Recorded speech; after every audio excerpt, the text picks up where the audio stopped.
Okay, let us begin with our metta recitals. Good morning, everybody.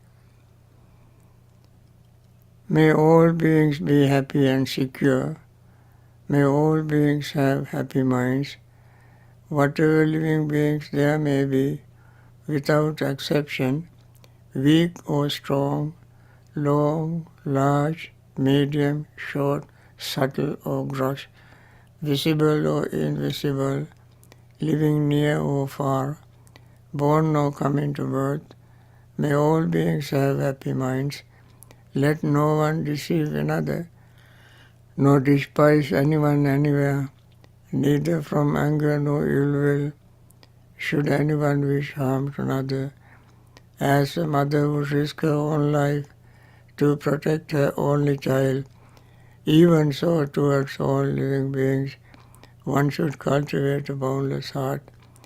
One should cultivate for all the world a heart of boundless loving friendliness, above, below and all around, unobstructed, without hatred or resentment, whether standing, walking, sitting, lying down or whenever awake. One should develop this mindfulness. This is called divinely dwelling here. Not falling into erroneous views, but virtuous and endowed with vision, removing desire for sensual pleasures, one comes never again to birth in the womb. With this metta thought, let us focus our mind on our breathing, and we pay total, undivided, mindful attention to our breathing, noticing inhaling as inhaling, exhaling as exhaling, without verbalizing or conceptualizing, simply noticing the breath, pure and simple.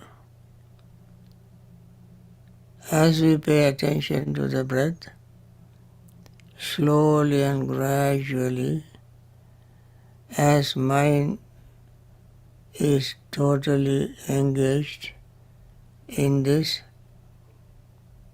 the breath becomes calm, relaxed and peaceful. Body becomes calm, relaxed and peaceful. Mind becomes calm, relaxed and peaceful. Noticing this calm, relaxed, peaceful states of mind, the body and the breath, we breathe in and breathe out. At that time, no greed, no desire arises in our mind. Greed or desire agitates, excites our mind. When the mind is calm, relaxed and peaceful, greed does not arise there. Then we get even more calm, peaceful, relaxed feeling. And then whatever resentment, anger is there, it disappears. Anger disappears in the face of relaxed, calm, peaceful state. Then the feeling of metta begins to operate very smoothly. And that peaceful mental state charged with metta thought, metta feeling, our body, mind, feeling, breath all becomes even more calm, more relaxed, more peaceful. Sometimes we are not mindful when this happens, and let it happen, and we might even feel sleepy and drowsy. We have to overcome sleepiness and drowsiness in meditation by doing several things. One is visualizing very bright light. Secondly, energizing ourselves. This mental state fades away when we visualize very bright light, very deep, powerful, bright light. And if that doesn't work, we take a deep breath, hold it as long as we can, and slowly breathe out in order to warm up the body. When the body warms up, we even perspire, sleepiness disappears. Once sleepiness disappears, we may perhaps have excessive energy. With that energy, the mind may vacillate between the past and the future, begin to wander here and there. Restlessness and worry arises at that time. Restlessness and worry arise perhaps because we have done incorrect things, wrong things, or we have done something incomplete. Because of these two reasons, we may be agitated, excited, mind wanders here and there.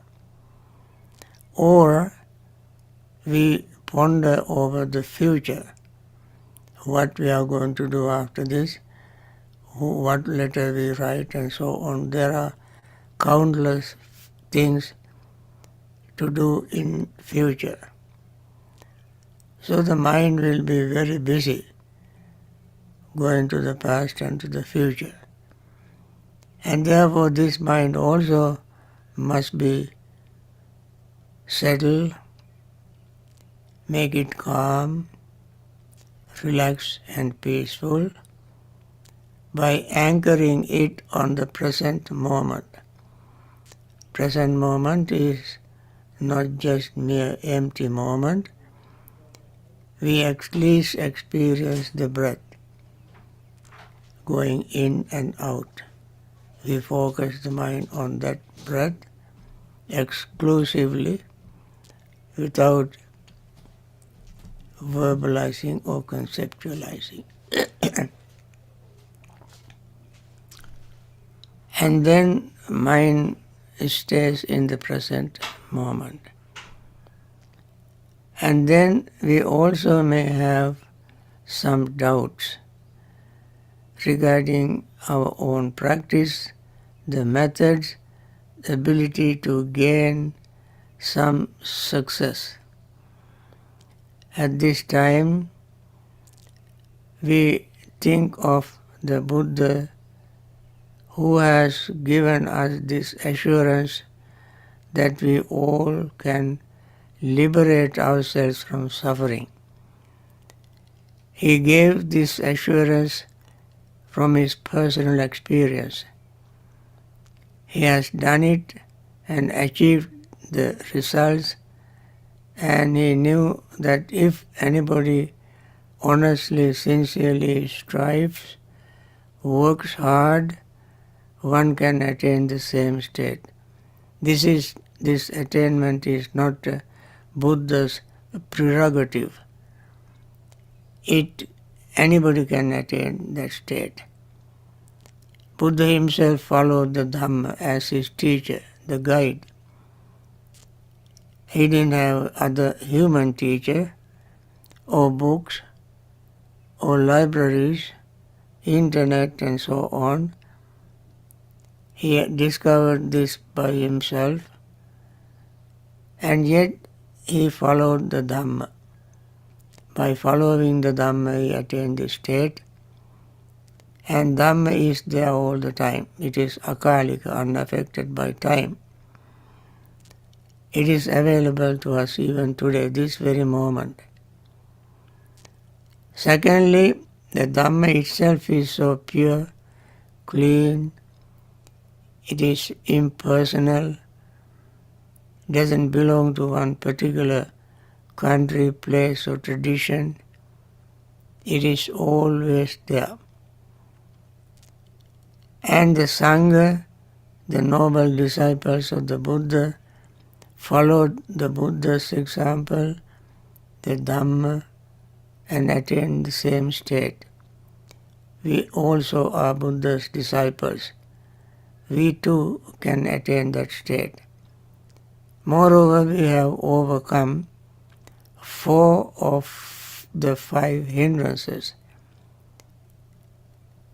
greed, resentment, sleepiness and drowsiness, restlessness and worry are the 4 hindrances that we have already overcome. What is left is this doubt, which also we can overcome. With this confidence, we keep paying attention to the breath. These are very important instructions to remember.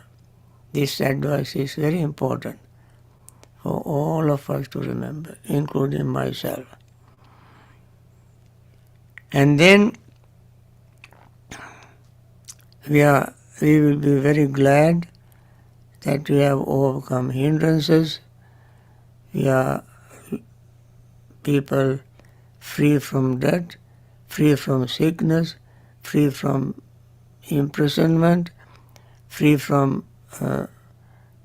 slavery, free from desert confusion. This kind of feeling we get when hindrances are overcome. And that feeling of joy leads to further relaxed and peaceful mental state, which leads to happiness, and happiness is the stepping stone for gaining concentration. Once gain concentration, it may not necessarily be a jhanic concentration, and one who has concentration can see things exactly as they are. It is the concentrated mind that sees things as they really are. What are the things that we see as they really are? Our body, feeling, perceptions, volition, and consciousness. These are called 5 aggregates. Change is taking place in all of them. Body is changing, feelings are changing, perception is changing, thoughts are changing, consciousness is changing every fraction of a second. Incessantly they change all the time.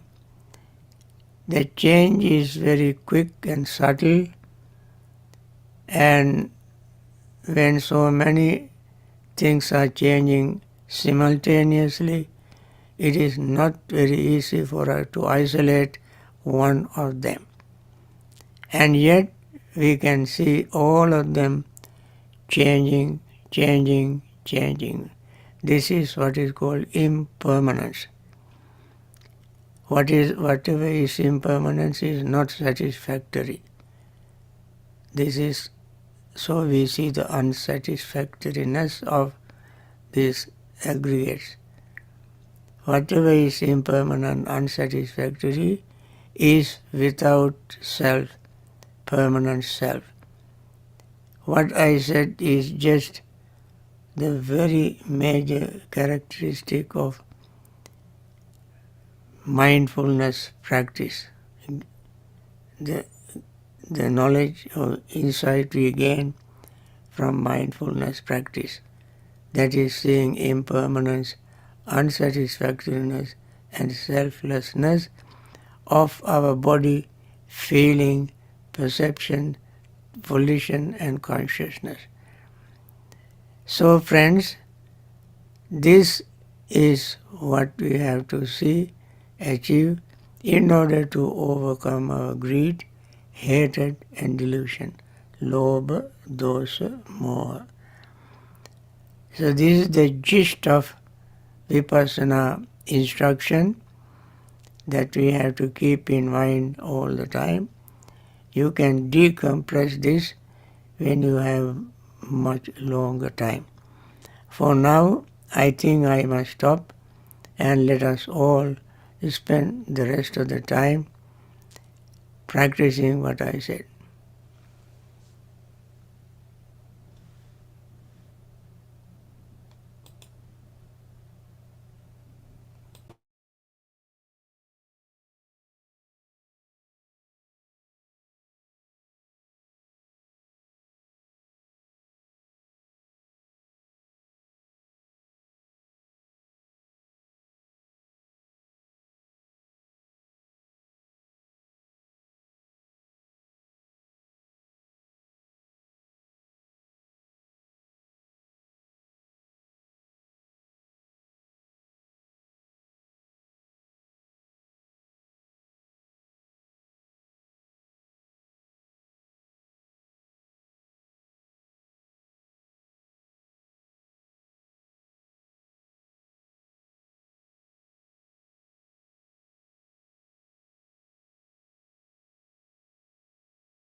For means of this meritorious deed, may I never join with the foolish, may I join always with the wise, until the time I attain Nibbana.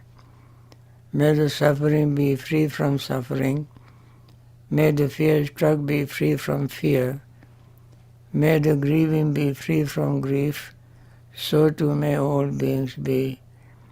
From the highest realm of existence to the lowest, may all beings arisen in these realms, with form and without form, with perception and without perception, be released from all suffering and attain to perfect peace. Excellent, excellent, excellent. Now, friends, you can ask your questions.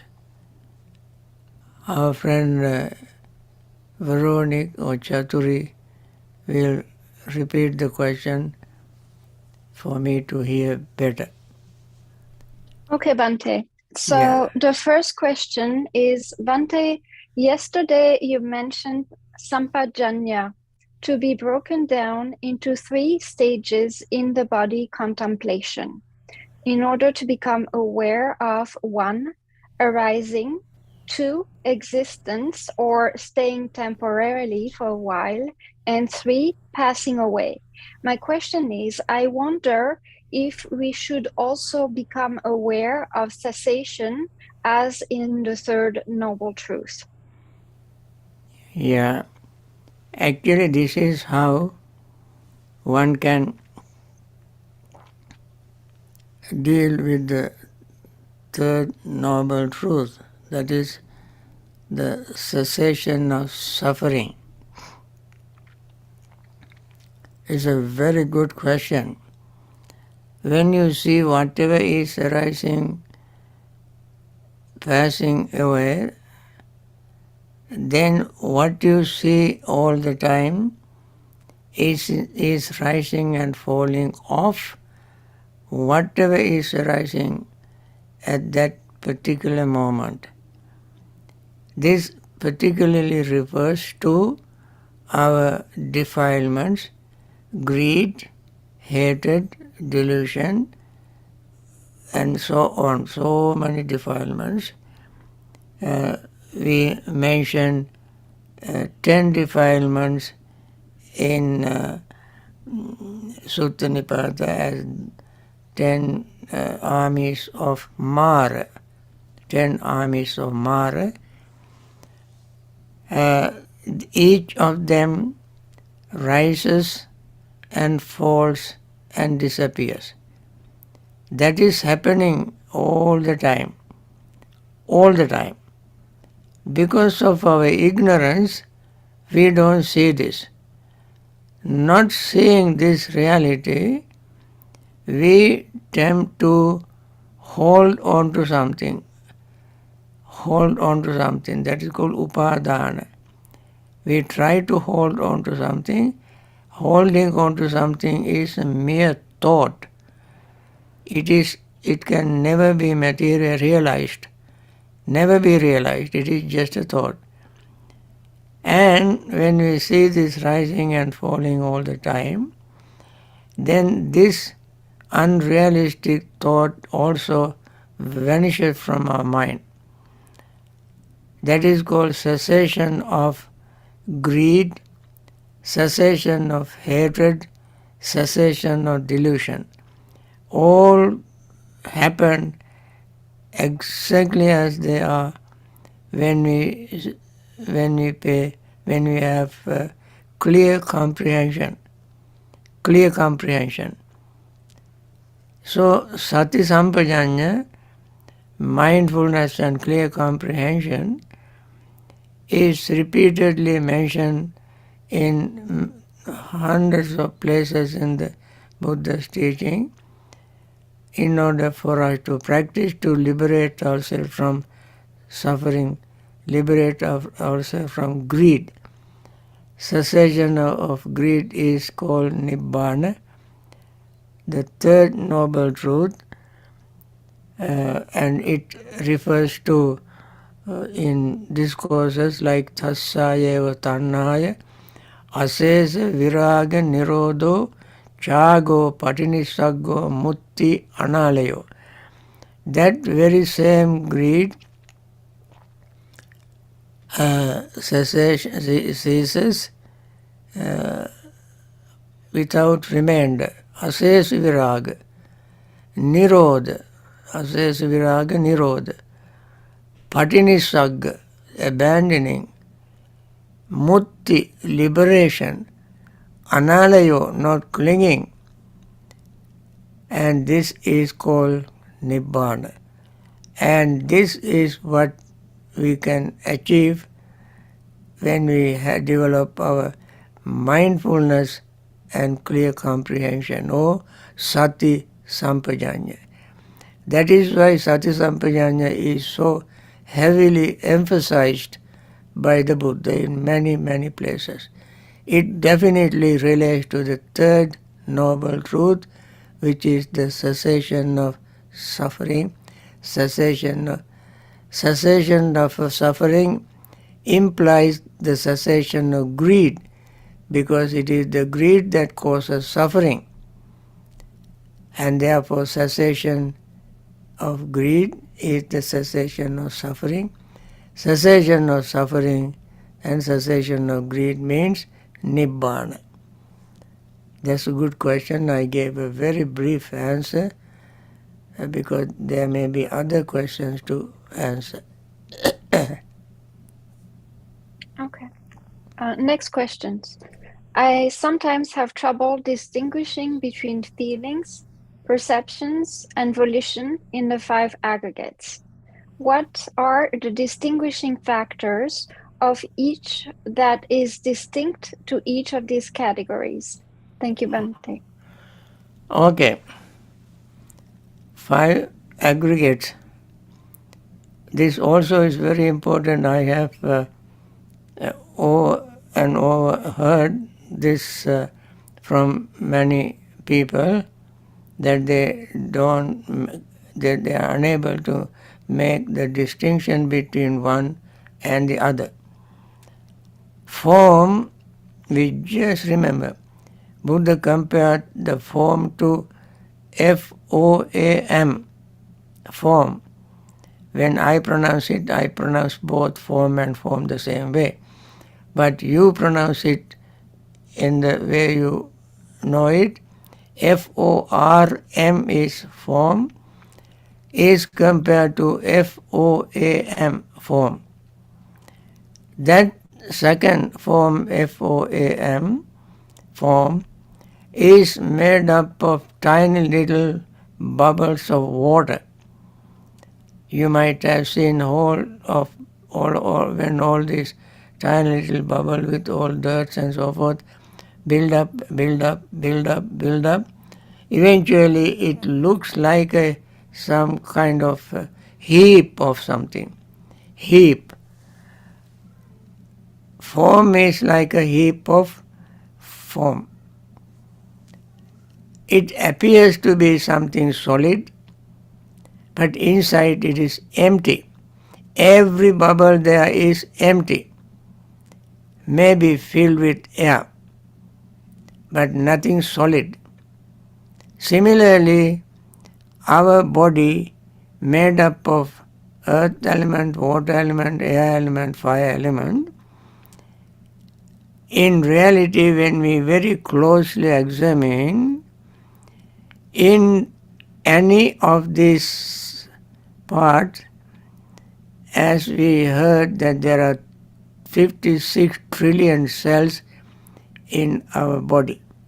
I don't know how many cells are there, but there are many cells. If you take each of them separately and put under powerful microscope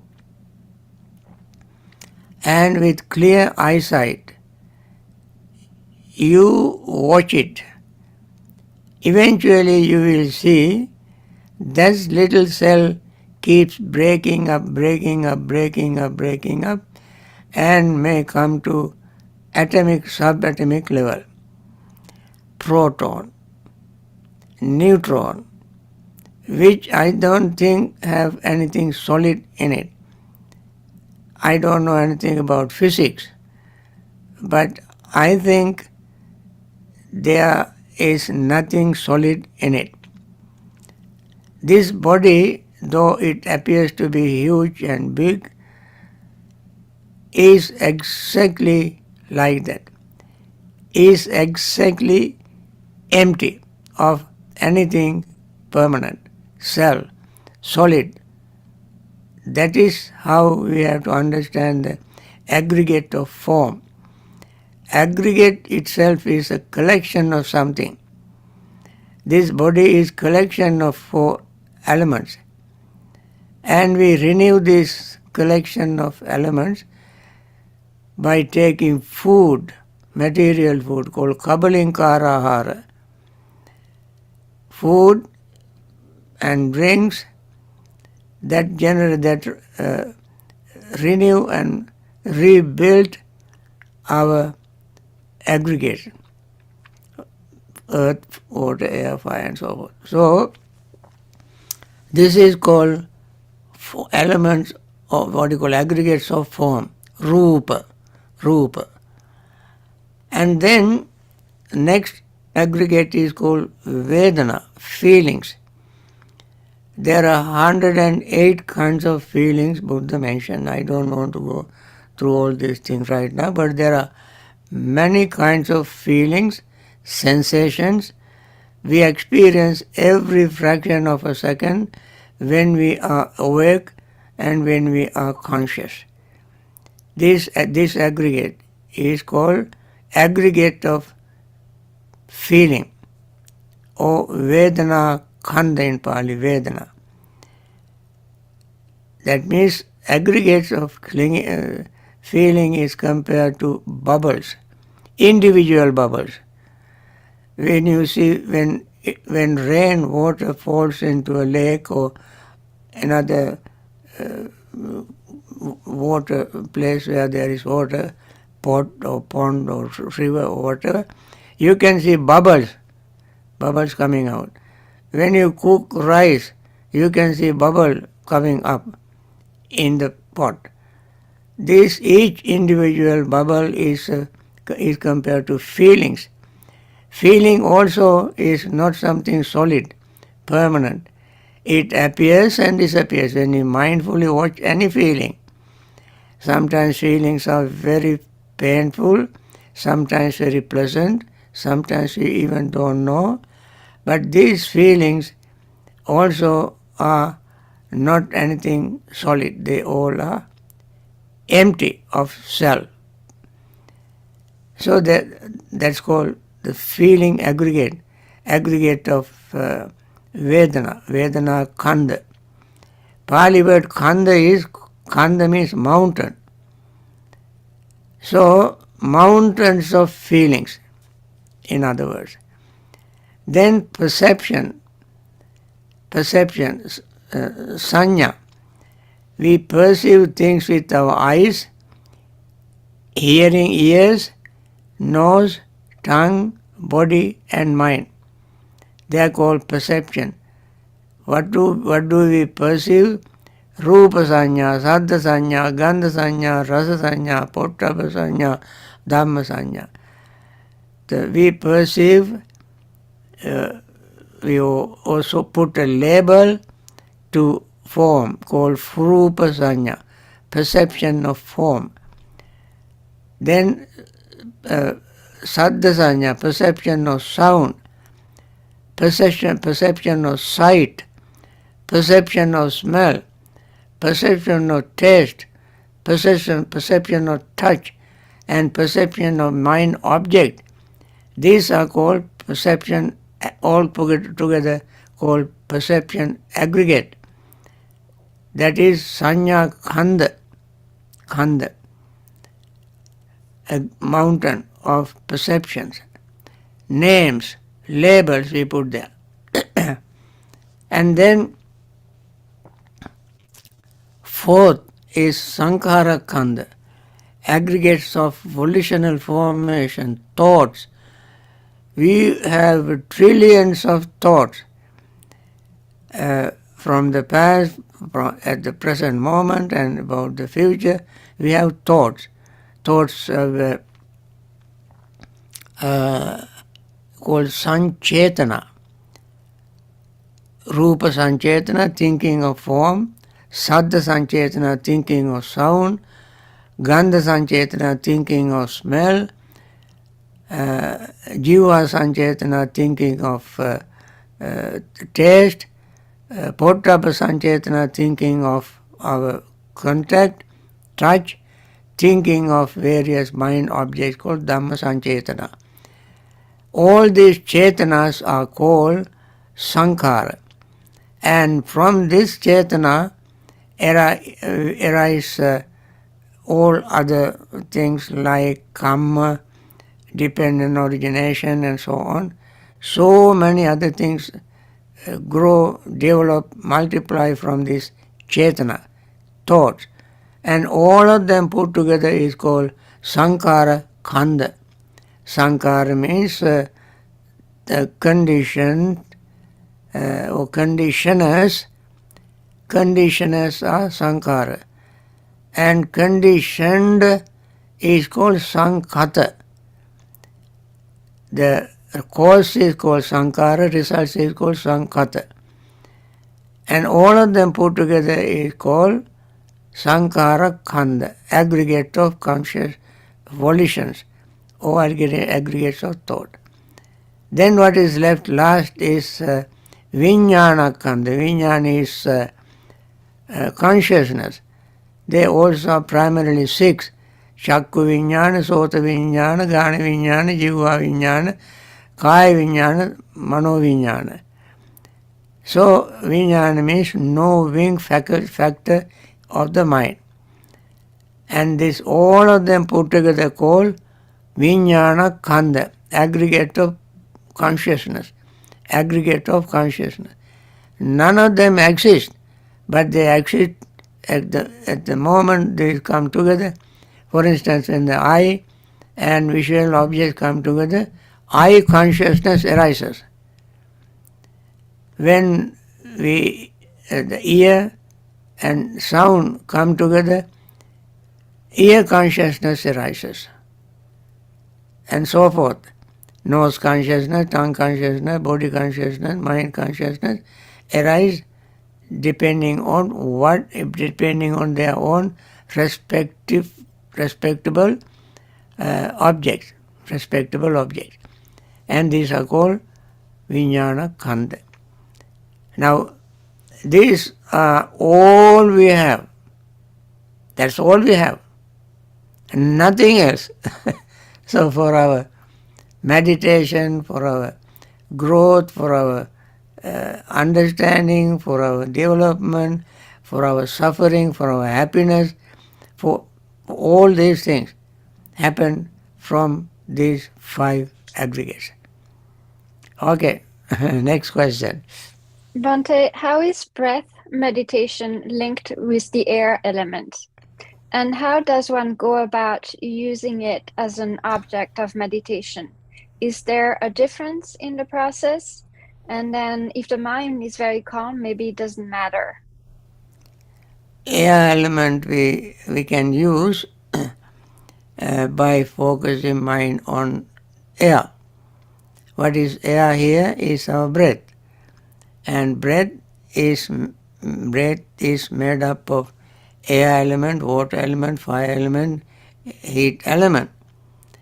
But predominant factor in breath, is the air element.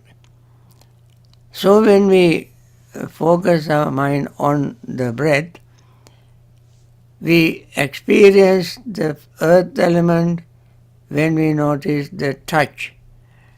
We experience water elements when we notice the moisture in the breath. When outside air has moisture, that is humidity, we experience that when we are breathing. If the element outside air is dry, we experience that when we breathe in and out. As also when we breathe, we feel the heat element, warmth in the air. If it is cool, we feel coolness of the air. Similarly, heat we experience, hotness or heat we experience when we breathe. And then we experience oscillation, movement of air. So, first of three elements slowly fades away gradually as our mind, body becomes calm, relaxed and peaceful. But last is the air element that remains. It becomes subtler and subtler and subtler, and at certain stage of meditation called Sanya Vedita Nirodha, it is the highest level of meditation, concentration. At that time, we even don't feel the air element. But up to such time, all other elements slowly fade away, only air element remains. Now, friend, whoever asked the question, it is impossible for you at your stage of meditation to isolate air from the other three elements. You cannot isolate it right now. But as you keep practicing, one day you will notice all other elements are not active, although they are there, because the mind is so calm, relaxed and peaceful, then you experience only the air. That is called relaxing body, breathe in and breathing out. Passambayang kaya sankarang asasisami sikkati. Passambayang kaya sankarang pasasisami sikkati. They are relaxing the body, breath body, you breathe in and breathe out. At that time, all other elements you will not notice other elements, but the air element remains, which is so calm, relaxed and peaceful. That is how you slowly come to understand air element to at least certain level. You can experience even subtler level as you keep practicing. Okay? Okay. Next question, Bhante. It's a short one and long one at the same time. Please define enlightenment. What? Please define enlightenment.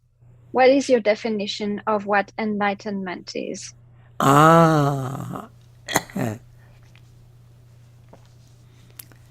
Definition of enlightenment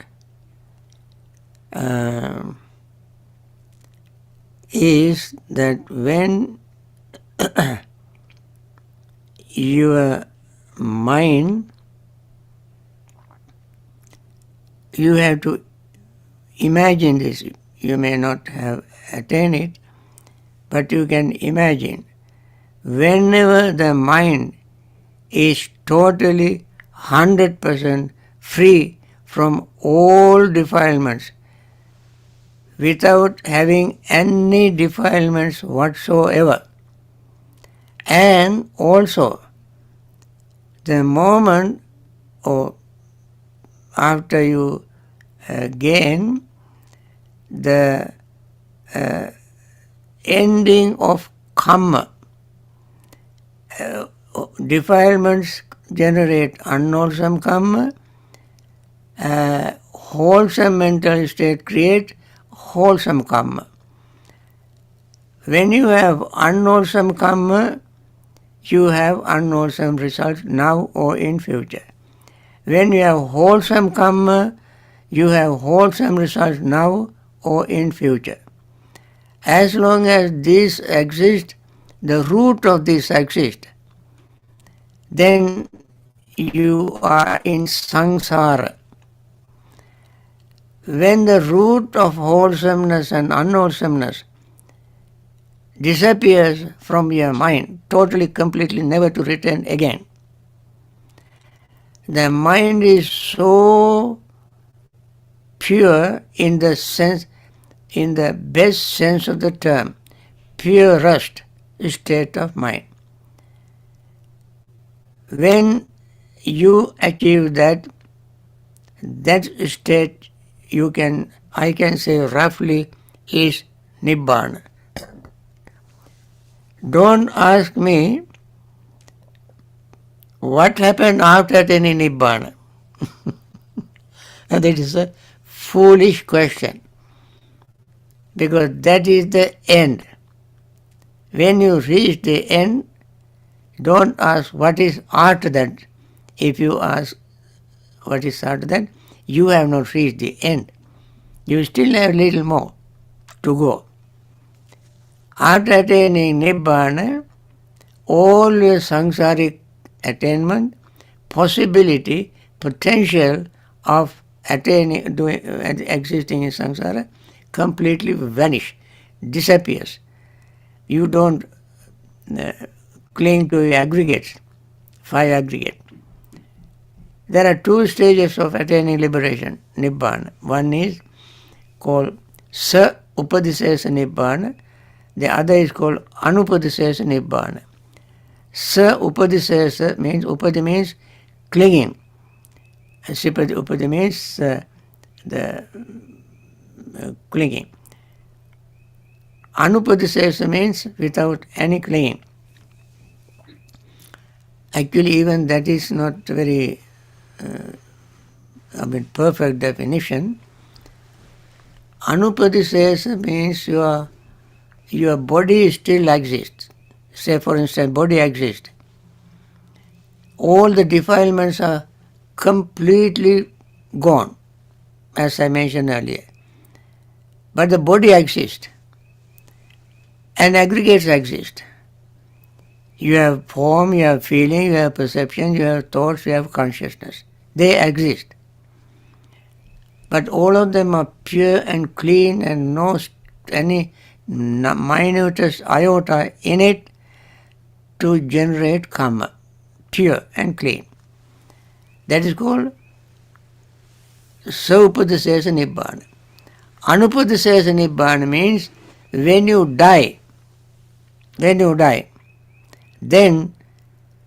there is no any future existence for you. That's called Anupadisesa Nibbana. So there are 2 stages. So what we must do is to liberate the 5 aggregates from aggregates of clinging.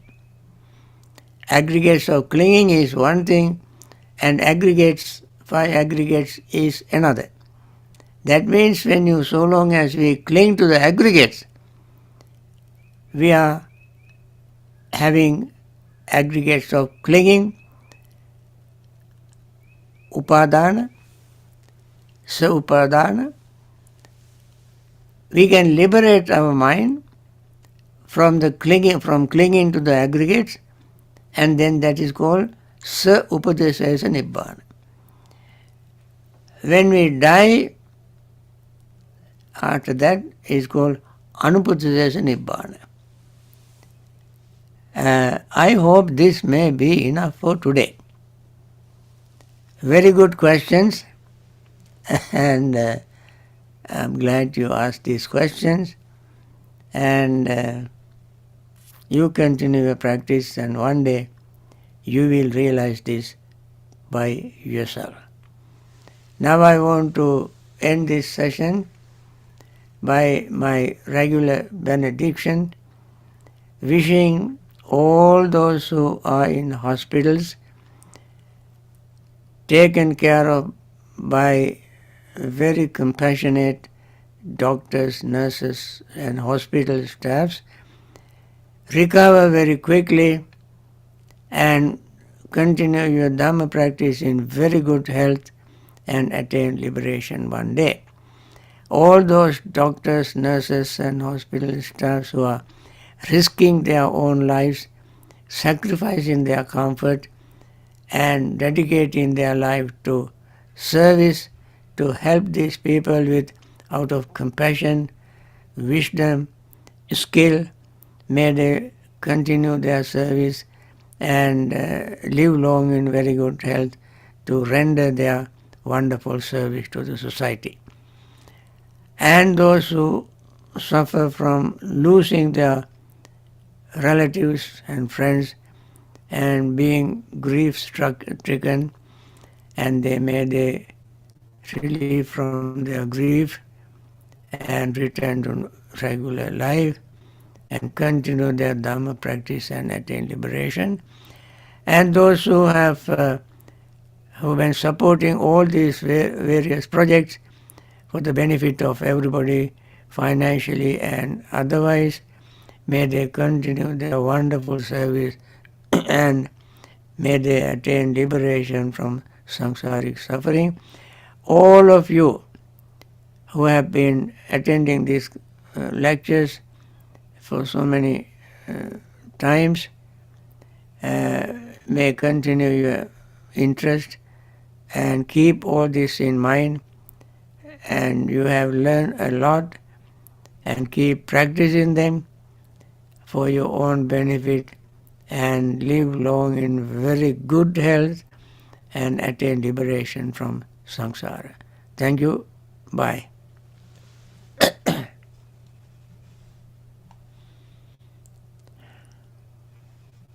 Okay? Thank you, Bhante. Thank you, Bhante, Bhante. sadhu, Thank you, Bhante. Thank you, Bhante. Thank you, Bhante. Sadhu, Sadhu, sadhu. sadhu, sadhu. All be Thank you, safe, Bhante. Bhante. Very well. Thank you, Bhante. Thank you.